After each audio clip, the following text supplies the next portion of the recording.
Well, it's just a matter of days before the local government elections on Monday. The Independent Electoral Commission says only 26.2 million people registered to vote. That's the lowest so far. Does this suggest people are getting tired of politics? Well, our reporters are on the ground finding out how people are feeling ahead of the vote. Manqoba is in Mahikeng, Nqobile Madlala is at our Durban studio, and Monique Mortlock is in Kimberley in the Northern Cape. So Manqoba, I'm going to start with you.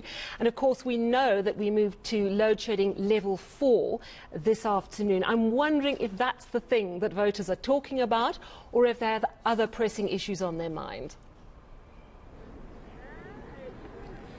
Well, Sally, there are quite a number of issues that residents of Mahikeng are raising, and in fact, many of them saying that, they will be voting in the coming elections, and some, of course, saying that they're not going to take part in this election. Those who say they're going to be voting are saying they're going to be voting for change and actually to oust the ruling party. But a majority of the people that we spoke to saying that they will not be casting their vote this time around, and this is hugely because of the contentious issue of service delivery, which they say is endemic in the Northwest. And one of the issues, of course, is the long-standing issue of potholes. The residents here saying that they're never attended to. And Sally, we did drive around Mahikeng just to see for ourselves, and I can tell you that the entire town is really in a bad shape. The streets are littered with pothole and refuse. But one of the major issues is the issue of water. We have spoken to several residents, and they say that the issue of water remains a huge concern. There are quite a number of villages here, we're told,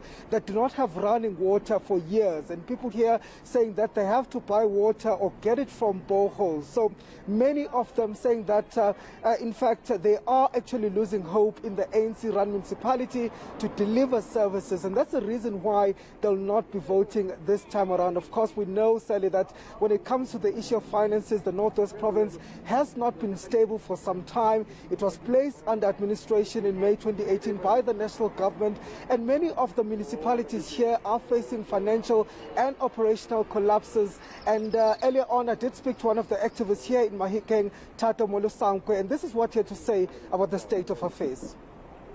There is no service delivery here. It is so bad. People are crying here. People are suffering. Remember, this was Buputatswana.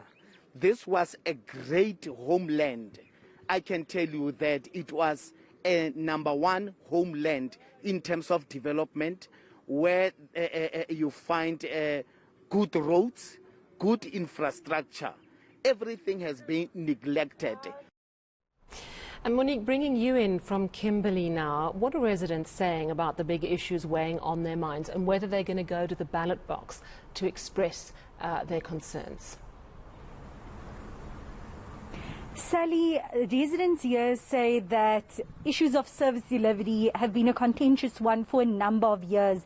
If you'll remember, a few years ago in 2018, there were violent protests by residents taking to the streets to say that they are unhappy with the way the municipality is being run, that services like access to clean drinking water, electricity, roads in poor conditions, that these haven't been adequately addressed. They were seeking answers from the municipality through these protests, and several municipal officials were then suspended following that. Over the years, we've seen other protests happening, but earlier this week, when we spoke to the mayor of Solplaiki municipality, he was saying that they've been able to stabilize the situation over the last year or two, and they've been improving on services. But where we've been on the ground in areas like Durban, we've seen sewage flowing in the roads. We've seen people in informal settlements living there without electricity, people digging their own trenches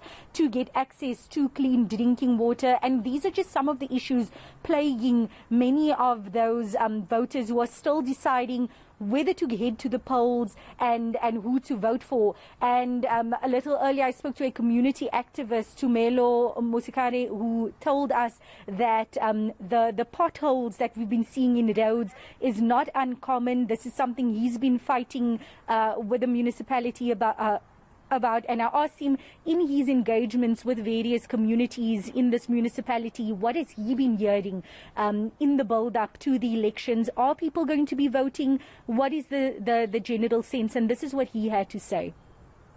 If you don't vote, it means that the few people that are going to vote are making a decision for you, a 5-year decision for you. So people must go vote. Whoever registered to vote must go and vote and make their voices heard. They can't just complain on social media. As ratepayers in our city, we need to be able to say, this is the person that we believe that should be the councillor for the city. And as ratepayers, we're supposed to be able to hold them accountable. That's why we've established also a Ratepayers Association recently to make sure that after voting, whoever gets elected as a councillor, they have to be held accountable. Well, that's Kimberley. I wonder how residents of Durban are feeling. Nqobile Madlala, you've been speaking to the people of eThekwini today. What are they saying to you? Well, Sally, most of them saying that they are heading to the polls. They are more than happy to be casting their votes. And this is something that they're saying is very dear to them.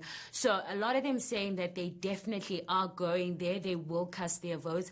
But the problem, Sally, being that at this point, they're finding themselves just like most municipalities out there saying that they have service delivery issues. They are seeing a lot that's happening in their community. One of the major issues that everyone was highlighting was the unemployment rate. In fact, when we went to Umlazi and Kwamashu, those are one of the biggest townships in KZN, and those townships were all saying the same thing, that unemployment rate is really heavy. It's weighing heavy on the young people. A lot of people are struggling to go about with their lives, and this is something that they already highlighted when the president came to KZN to speak to them. They did say that the unemployment rate, especially among young people, is something that is plaguing really their communities. And so they did highlight that, Sally. But another issue that was highlighted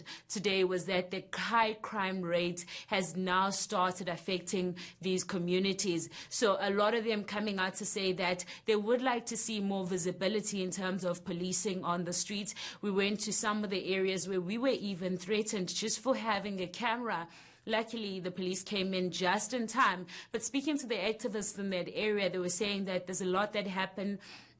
In fact, they were talking about the fact that there's drugs in the area. They were talking about the fact that they want to see more being done by the government, saying that they're even going as far as trying to figure out who exactly to vote for, because at this point they want somebody who's going to implement what they have spoken about. Most of them very clear that they are tired of promises.